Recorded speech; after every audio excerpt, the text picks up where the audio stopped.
Hey everybody, it's me, Farham. We're here with Path of Exile 2, and with Path of Building having recently released, I've taken the character and seen what we can do in Path of Building, tried to sort of perfect it, tune some of the numbers, change some of the skill trees, move a few skill gems around. Some really good suggestions on stream yesterday about Super Critical, which looked like they were working really well, and then this morning it didn't look like it was working so well. But anyway, let's go through the character. Let's have a look at the changes. Let's have a look at this in Path of Building as well. We're going to start off with the passives. So let's jump over to Path of Building and see what we're looking at there. So here we are in Path of Building. There will be a link to the Path of Building in the video description, as well as an updated Mobalytics guide for this. So if you wanted to take a look at this in either of those applications, you can. But let's talk a little bit about what we're seeing here and then jump into the skill tree. So been looking to push up the damage of the normal strike, of Ice Strike, as high as we can get. That's a good barometer of our damage. It's reasonably hard at the moment with the way Path of Building's set up to get an accurate reading on the Temper spell damage. I think it would ring 12 times, so it should be probably 12 hits instead of 1 there. Get an accurate DPS, so it's probably closer to about 2 million DPS, but I'm going to try and work that one out. But anyway, so we're working around Ice Strike at the moment, and we're working around the basis that we're mostly doing cold damage. So we look at our configuration page. I can go over some of the things here before we go through the tree. Check the setup. So there's no funny business, I don't think, going on here. We're playing at 30 range. We will have crit recently. We will have dealt a non-crit recently. We will have gained a power charge recently. We use power charges, and we've got 5 of them, which calculates for us. And on our custom modifiers, I've put in 19% more critical hit chance, which is the bonus from charge infusion, which currently isn't being calculated anywhere. And I've put in 60% increased critical damage if you've gained a power charge recently. This should be from us consuming a power charge, but as you can see here, there's no way to say, have you consumed a power charge recently, just have you gained a power charge. So I've just swapped that around so we've got it in the calculations. And we've frozen, the enemy's probably frozen, because we freeze everything all the time. So I've ticked the frozen, but that does actually make about 10% damage difference if the thing's frozen or not. So anyway, enemy's frozen. So was working the tree around that. We're still really, really heavily focused on the crit, but what we could start to see now as we've gone through Path of Building is how things like exposure's working, how getting rid of enemy resistance is working, and that's another level of multiplication and scaling that we can add on, because if we can hit the enemy into negative resistances, that's additional damage on top of the damage we're doing. That's where we can start to hit some even bigger numbers. So rather than pumping even more into crit, which at the moment we were only looking at sort of gems like Super Critical that could help there, I think the thing to do is exposure and pen. So let's go through the tree. I'll talk about what we've got and why we've got it. So we've got gems at the moment nicely balanced to make sure that we're doing the most damage we can with everything. So we're taking both Essence of the Storm and Essence of the Mountain. That's to give us extra cold and lightning damage on all of our attacks, as well as the increased chance to freeze and shock. We need that to make sure we proliferate our shocks in mapping. We've got standard travel nodes going there. Flow like water. Step like mist. They're not great nodes. Well, actually, they are actually okay, actually. I think these end up giving us quite a bit of damage. They do. They're giving us about 50k DPS. So, in fact, that node itself is giving us 20k, 30k. The lightning one's not so good. That gives us 10k. But it's the increased chance to shock there. Flow state. Strong node. Gives you a lot of DPS as well, actually. As well as the increased mana regen rate. Still grabbing crit up here with Moment of Truth. Going around towards the Witch side of the tree. Extra crit chance. Grabbing Melding for the energy shield. Insightfulness for the energy shield. Need energy shield. As you can see over on the left hand side here. Our physical max hit is our total life. We have no physical reduction, damage reduction at all. So we need a decent energy shield. Sort of represent that here now, that if you're running with less than 5k energy shield on this build, probably going to have a rough time, because there's going to be quite a few things that could one-shot you. I know Grim Feast tops us up over that. If it's in that first engagement or a boss, you really do need the energy shield. Anyway, so round here, grabbing energy shield stuff, all good. Coming up, still grabbing Killer Instinct. It's a great node. It's one of the best nodes. Even though we only get the full life bonus and not the low life bonus. Resonance, so that we're generating our power charges. Grabbing all the crit nodes up here. True Strike for the Jugular. Deadly Force. Make sure we get the damage on critical. 20% increased damage if you've dealt a critical hit recently. See that node itself is 36k, whereas this one down here, the critical chance would only be 18k, so make sure we're taking that node there. Eternal Youth, that's so we can use our flask tech to heal ourselves and keep our shield topped up when things get hairy. This is an awesome node. You can see there's 501 energy shield from that node alone, so make sure we're grabbing Spectral Ward. Come up over here, grab Careful Assassin, good damage here. Heavy Frost and Thin Ice, that will help us with damage. That's where we're getting a lot of our damage against frozen enemies. So things are always frozen, pretty important. Got Chaos Inoculation, of course, so that we can ignore most of the ground effects. Coming up towards Patient Barrier. Now, as we come down here, this is where we've made some significant changes to the tree. So we're grabbing Overflowing Power. It's a strong node. Gives us... well, this node's strong, and these nodes are strong as well. Can't see what these nodes actually do, because it's calculated, as I've said, as this 60% bonus here in the config. But it's significant. There's not many nodes that give 20%. They are normally major nodes. And as we come down here, we're going for the cold penetration. So this is where we're just getting straight through the enemy's cold resistance. And these give us a lot of damage. If we unallocate the exposed to the Cosmos node, and the cold exposure isn't even being calculated in. So there's 5% extra going on here than what's actually being calculated. That's what 5% extra lower cold resistance due to our exposure. So it's pretty good. Throat Seeker here as well. Continuing to grab that for the crit hit chance. These crit bonus, Quarterstaff crit damage and crit bonus nodes here become really, really powerful when we're at this level of crit. So we're filling out here on the Quarterstaff node. These nodes are still good. They actually, it's weird, right? The 12% increased damage are the better nodes now than Coming Calamity. It almost feels like we could probably reallocate Coming Calamity somewhere for more DPS. That's 11,000 there, but it'd be 18,000 there. But it feels like that's not being calculated correct. It really does. And I think that really increases the damage of our Heralds itself as well. And you need that extra damage to help proliferate. So I'm going to keep Coming Calamity. I tried running a map without it, and we weren't shocking and freezing properly. And it's the only node I changed, so I put it back. Even though it looks a bit funny with the numbers. But anyway. Then we're coming around to the last crit nodes here, grabbing Heartbreaking, Struck Through, and Heart Stopping.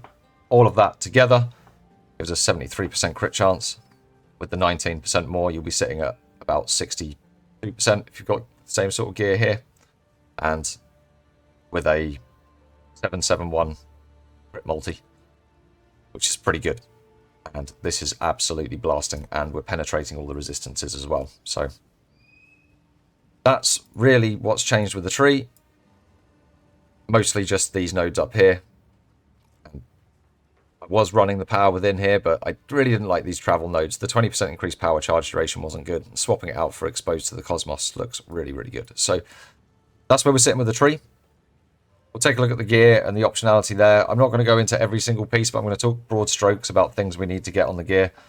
All of my gear, as it's actually sitting, is plugged into the PoB as well. So if you wanted some sort of ideas of the sorts of pieces, none of them have cost more than 25 divines either. So don't break the bank getting this build run up. Unless you've just dropped an Astramentus or something, and then, of course, break the bank and go wild. Anyway, let's talk about this gear then. If we have a look at some options, so you can definitely run more rarity than what I'm running at the moment. Swapping out helmet with some rarity seems fine. I've got a damage one here, which has a crit chance. But what you're looking for on the helmet, basically, is really big energy shield. It's one of your main points of energy shield. If you have less than 400, you're probably not going to have enough energy shield. So make sure you're looking for a 400 plus there. Resistances, make sure they're all on 75. If you can get overcapped to 90% resistances, then that means you can ignore elemental weakness as the curse effect on you. So I always aim for 90%. You're looking at this here. So that number in the brackets, I always aim for that to be 90% because it's one more map modifier I can ignore. So that's what I like to do with resistances. On the weapon, let's talk a little bit about the lines. So this weapon has pretty good lines. Instead of intelligence at the bottom there, it should really have more crit damage bonus. But if you get a weapon like that, it's going to cost you about 100 divines at the very least, maybe 300 or a mirror. They are very, very expensive. On the sockets, I would definitely go with crit damage bonus. It's a multi, so if you've got 500% crit bonus elsewhere, that 24% is actually 120%. Definitely swap out the fizz damage. runes for those. They're not too expensive. They were about 7 exalts at the time of making this, so just swap them out, and then when you come, if you come to sell your staff, just swap them back with fizz runes, because everyone organises by fizz damage, right? But crit damage bonus are the runes you actually want in there.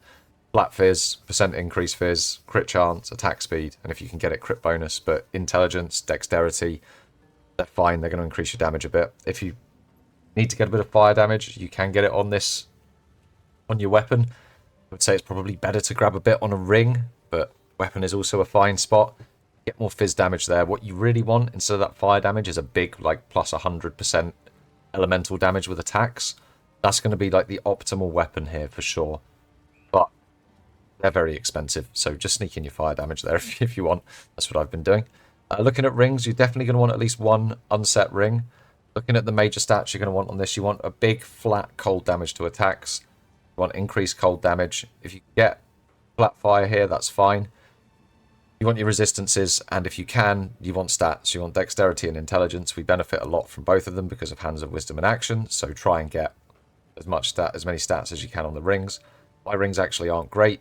I'm using this one to shore up cold resistance and lightning resistance. One line you will have to get on your rings. It is really important, or you will run out of mana, and it is annoying. You want a leech physical attack damage as mana. This is going to keep your mana up while you're mapping. You can press your mana potion, of course, but I like it as a quality of life thing. Would strongly recommend grabbing that on a ring. For your amulet, this is where I'm getting a lot of my rarity. You can get crit damage and crit bonus here as well. Resistances are important, of course, but what you want to be looking for your shield is max energy shield base with max energy shield and percentage increase max energy shield. For your anointment, overwhelming strike is still looking pretty good, and it's quite cheap, so just more crit damage, more crit bonus, so that's what I've been looking for on the neck. Qualityed with defense. Our quality on the rings, by the way, should be cold, boosting the flat cold damage. The flat cold damage is the most sought after stat there for us, followed by percentage increase cold, then our resistances, and making. For the ingenuity, I've had this question a few times, but on the percentage bonus, having one extra ring is going to give you much better stats than you could ever get with a belt. So long as it's 50% or above, that's probably fine for the ingenuity. It's going to be better. It's going to be more of a DPS crease than any other belt. But I think getting lower than 50% is just going to look and feel bad. So try and get higher percentage you can. The more you're going to get out your rings, the higher level your ingenuity, the more you want to invest in your rings, so on, so on. These things go together. Get better and better. But yeah, flat damage, high percentage ingenuity, that's going to get you a lot going here. On the gloves, you want to get Hand of Wisdom and Action. I believe the optimal corruption for this would be the 1 to 12 lightning damage. And 4% attack speed would make it look like you do a lot more damage, but I don't think it actually have as much impact as in real play as you'd think. It's not going to notice it, but that would probably be the optimum if you had a corrupt and it hit both of the bottom stats to increase them. So 4% and 1 to 12, that would be optimal, but they're quite expensive. I've just got it with some more rarity. So on your boots, you want to be going for an evasion and energy shield base. You run around a lot in the game. Movement speed's the most important. Other than that, you want your increased evasion, increased energy shield, and resistances. It's another place you can sneak in some rarity. There's too many other things that you really want on the boots, other than resistances and just that evasion base. To help you maintain about 67, almost 70% evasion. Evasion's getting a little bit low at this point. It's fine, everything dies too quickly or is frozen, but as you will see in the showcase, but there are some hairy moments occasionally. You go around a corner and get shot by a couple of things, but that's where the nice big energy shield comes in. So that's really what we're looking at for gear. Stun locking can be kind of annoying as well. I've got the Thawing Charm here, but we can obviously only use one charm because we're using the ingenuity. So, but it happens rarely. The place that seems to be a problem is in the Simulacrum at 100% Delirious, where you're just not killing things fast enough. That's the only place I've found it to be a problem. But that's what we're doing with the gear. So we'll quickly go over the skills. Honestly, not much has changed on the skills since we last did the build guide. I moved a few things around, tested some stuff, put it through PoB. And yeah, let's have a quick look. Didn't really change a lot. Unbound Avatar's still running Persistence and Fire Mastery just to make it last longer. Temper spells running over Abundance. It's important to get the 2 bells out because it doubles the bell damage when you do Elemental Invocation. You can only do that with over Abundance. It's really important. You want to also make sure you've got both bells out before you cast Elemental Invocation. Then we're still running Heft, Heavy Swing, Font of Rage, and Soul Thief. You don't run Soul Thief here, you just run out of mana on the bosses. It doesn't feel good. You really do want to be running Soul Thief here. Whatever I've said about close combat in the past, it feels really bad. I haven't found a way to make close combat feel good. Font of Rage, you get up to that 30 rage really quickly as well because you hit the bells so fast. So recommend keeping Font of Rage in there. But second bell wave does a lot more damage than the first. It's because of that. On Ice Strike, we're running Martial Tempo, Primal Armament, Concentrated Effect, Cold Penetration, and Cold Infusion. I tried running Super Critical. It ended up being a damage loss once I tweaked everything else around the build. Doesn't fit in, so these do look like the best gem lineups. Pretty solid. On Charge Staff, we are running Overcharge, Strip Away. This is where we're applying our exposure. Lightning Pen, because it didn't fit anywhere else. Cold Exposure and Lightning Exposure. So you inflict cold exposure when you crit hit with cold damage. Charge Staff has an element, cold damage, and it has 60% crit chance. So it applies cold exposure. It also shocks with Overcharge. So when it shocks an enemy with its lightning damage, it applies lightning exposure. So we're getting both exposures out on enemies now through Charge Staff. That includes in single target. Herald of Ice, this is where we've probably made the most changes, I think, is around in our Heralds. We've got Magnified Effect, Coursing Current, Conduction, Innovate, and Cold Mastery. That's now sitting at 40k damage. That allows us to clear really well. As you will see, we're going to take this into a high Delirium map soon. On the Wind Dancer, we've got Blind, Culling Strike, and Maim. It's just cold exposures come off of this, and we've moved it to Charge Staff now, which can more reliably... we can apply it with Charge Staff rather than having to get hit to apply it with Wind Dancer, which just wasn't working very well. It's just a defensive layer that we've got there. Elemental Invocation, we're running Ball Lightning, Eye of Winter, Deceleration, Scatter Shot, and Capacitor. Must stress the importance that you need the 5 slots on Elemental Invocation to run like this. If you don't have 5 slots, then don't run Eye of Winter. Don't run Capacitor. Run one that helps it makes it generate energy 40% faster. I can't remember exactly what it's called. But there's a meta gem support that does that, so I'd run that instead. But this way you get 5 casts of Ball Lightning, 5 casts of Eye of Winter, and it's actually more casts than just 6 Ball Lightnings, more shots. So you break the bells faster, as well as applying crit exposure on the enemy, making them more susceptible to crits. Really good. Combat Frenzy, it's got Profusion in it. Sometimes it generates additional charges. Grim Feast, it's there to shield us. You can swap this out for Chayula for pinnacle boss fights if you want. I don't bother, but you can. Herald of Thunder is running Glaciation, Long Shot, Ambush, Ice Bite, and Lightning Mastery. Taking a good 36k damage now. And then Charge Infusion. This is the reason why we need the chest with all of the evasion rating and energy shield, right? That spirit, I didn't actually talk about the chest, but that chest is important for fitting all these skills in. Make sure you get one that looks like this. Then we've got that running Precision. This is giving us 19% more critical hit chance. You notice that's more and not extra. That's how it's multiplicative. That's the wording difference there. So that takes us from our 60% base crit that we're sitting at the moment, or it's 61, I think. 60.38, it'll take us up to closer to 72, 73% crit. Charge Infusion is amazing. You really want to be running this. You want to be running it at a high level. So that's what we've done with the skills. Things are looking pretty good in path building now. Feels good. There's some choices in path of building that aren't about maximizing that DPS, but it's about making sure that we get our Frost and our Freeze proliferation. So what we're going to do is, I'm going to grab a key, and we're going to show this off on a map. So, alright, we've got our map here. So it's 50% Delirious. This map seems cursed, by the way. I picked this up off the floor, and it's just players are 50% Delirious with no Delirious buffs. I was like, okay, let's run this cursed key. So 50% Delirious means we do 40% less damage and take 15% more damage. That's effectively on top of everything else. It's like end multipliers. And we've got plus 50% monster elemental resistances. So we've got more resistances to actually crack through. But these combinations shouldn't be a problem for us now. So let's jump into a map. Where's one that looks nice? We've got plenty around here. So we're going to a reasonably quick map, right? So we'll just jump into a crypt. Small map. Tight corridors. We should be able to see the nice proliferating explosions. See what it can do.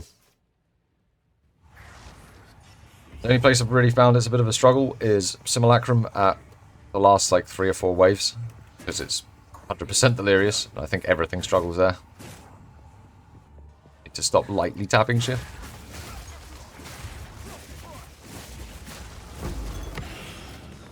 So as long as you actually hit the enemy and not the random towers around them, it seems to work quite well. As you can see. 50% delirious, everything just exploding. One-shotting. I mean, they're white enemies. They're not rare or anything, but delirious monsters, delirium monsters getting one shot. Packs of elites getting one shot. Just not really be a problem. Can even just kill them with the charged staff like that. Just about. Charged staff almost one-shots them. Charged staff shots aren't super strong compared to the eye strike hits, but they are there, and they have a longer range, which is nice.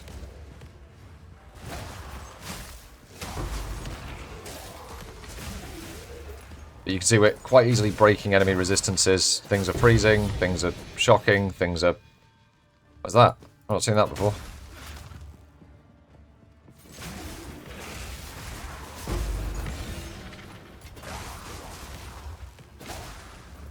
Yeah, things are feeling pretty good.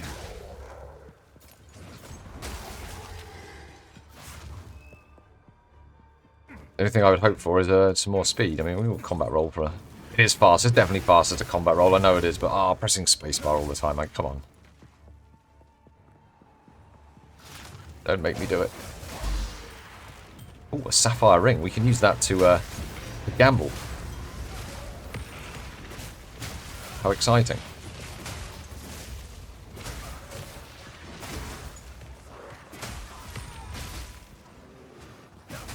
This is not going to be a fantastic breach in the crypt, of course.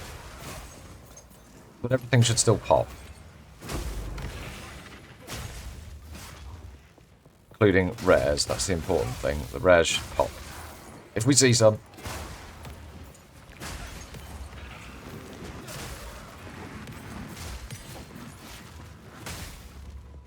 Shouldn't end up with some just left crawling around on the floor being annoying.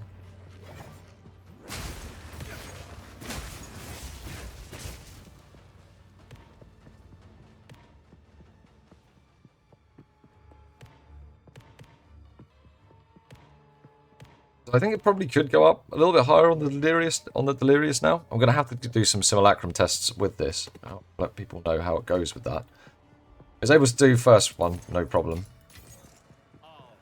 But I think the switch for that is probably to go on a shock base rather than a freeze base. It's just because they don't explode. They don't shatter and explode, delirium monsters. They sort of disappear back off into the nightmare, so... That's why the build struggles with them, rather than it being any massive... Well, I think we can out-damage the problem. I think we're close to out-damaging the problem as well.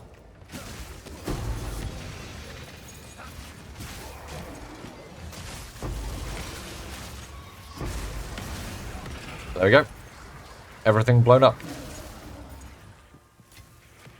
That's really how the build works. It's just a short showcase in the map. I'll take it and show you the single target rotation as well, without changing things. So let's grab something that we can do some single targeting. I think throwing this at a breachstone seems appropriate. I've got some lurking around. It's the one I've got at monster level 82.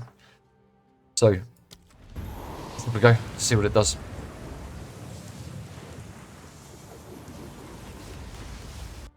Fine.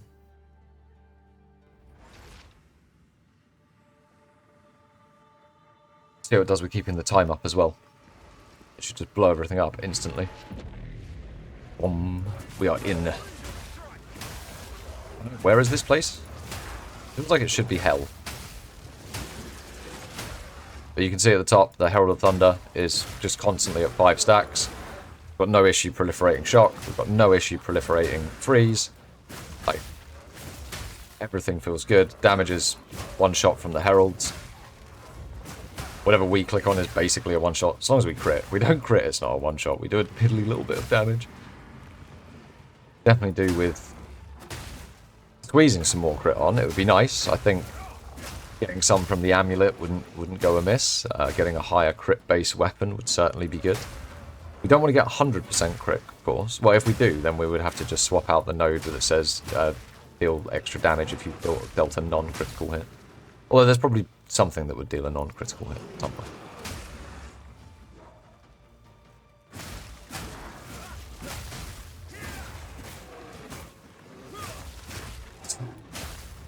There you go, there's the freeze happening. Things freeze as soon as we touch them if we don't crit. And then everything explodes.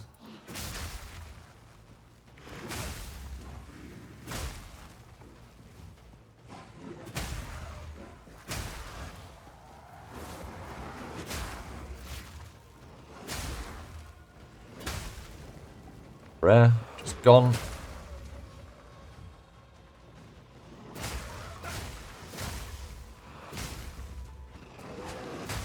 I'm starting to wonder if it might be better to take Doomsayer on the neck. The one that gives you the 30% extra area of Heralds. Just for the extra map clear. Just for the faster clear. Grab our 3 breach rings that we got as a reward. Leave everything else on the floor.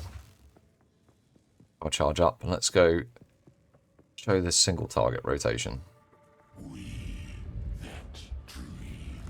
Obviously this is a bit of a loaded fight.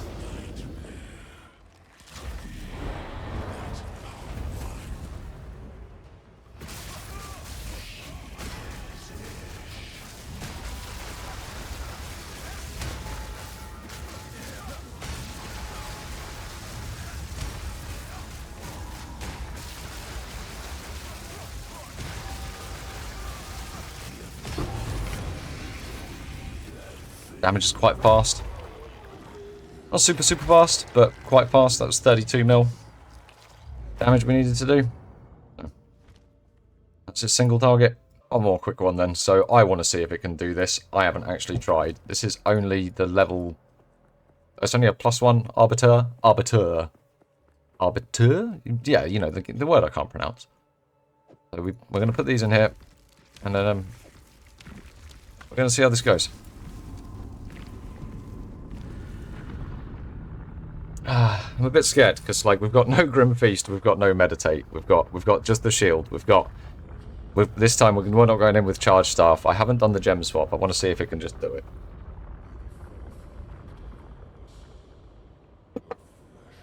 We need to take this seriously. Might be losing 10% XP here, guys. I can't remember how the fight goes.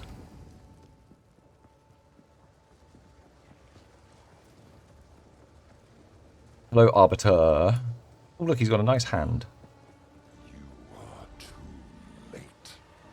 The fourth edict burns for you.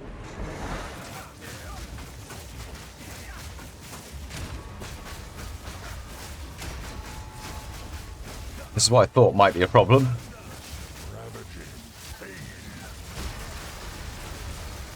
Okay.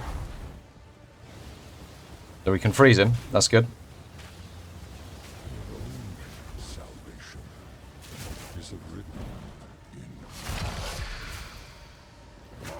Ouch. Oh, he died. I messed that up completely. I completely messed that up as well.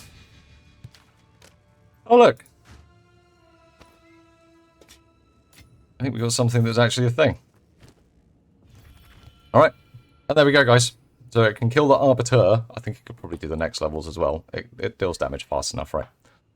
If you use the Chiola swap, it'd be even faster. But that's the build, guys. It seems to be able to do most things. The only place I've had a bit of trouble with it is Simulacrum. I'm going to be working on getting it to crack Simulacrum, and that will be the next update for this, is when I'm confident it can do that at the hardest difficulty. Probably come along with an Arbiter hardest difficulty there as well. But yeah, I hope you've been enjoying this build guide, guys, and all the links are in the thing. There's the PoB, there's the Mobalytics for those on mobile, and I hope to catch you in the next video. Have a good one, guys.